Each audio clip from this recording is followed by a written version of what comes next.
વડોદરા જિલ્લાના ડભોઈ નગરના મધ્યમાં આવેલા તળાવમાંથી એક અજાણ્યા વ્યક્તિનો મૃતદેહ મળી આવતા ચકચાર મચી જવા પામી હતી। ત્યારે આ મામલે મળતી માહિતી અનુસાર તાલુકા શાક માર્કેટ પાસેના તળાવમાં તરતા મૃતદેહ પર સ્થાનિકોની નજર જતાં આ ઘટના મામલે તાલુકા પોલીસને જાણ કરવામાં આવેલી હતી। ત્યારે તળાવમાં મૃતદેહ હોવાની જાણ થતાં તાલુકા પોલીસ ઘટના સ્થળે દોડી આવી હતી। જે બાદ પોલીસે મૃતદેહને તળાવમાંથી બહાર કાઢી પીએમ અર્થે ખસેડ્યો હતો।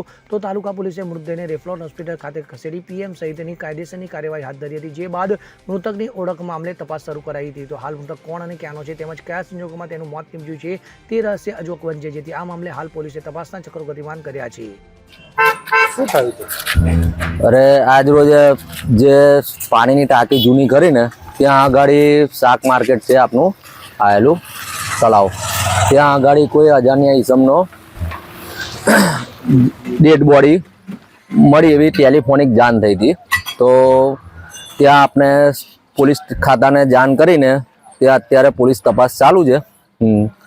હવે જે તે ઈસમ કોઈ હશે કે આપણે જાગૃત નાગરિક તરીકેની આપણી ફરજ અદા કરી એમ જે પોલીસ ખાતાને જાણ કરીને કે ભાઈ પોલીસ ખાતું અત્યારે તપાસ કરી રહ્યું છે કે કોણ ઈસમ છે કે એના વાલી વારસો।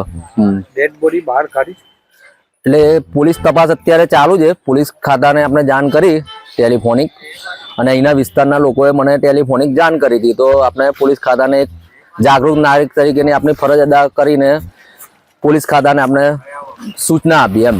તો અત્યારે પોલીસ તપાસ ચાલુ છે। ત્યાં આગળ કોઈ એના વાલી વારસો હોય તો ત્યાં પોલીસ ખાતામાં કે સરકારી દવાખાને તપાસ કરી શકે છે એમ।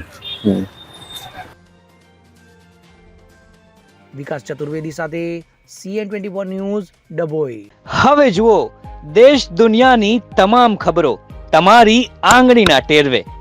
ઉઠાવો મોબાઈલ અને ગૂગલ પ્લે સ્ટોર પરથી ડાઉનલોડ કરો અમારી CN24 ન્યૂઝ મોબાઈલ એપ।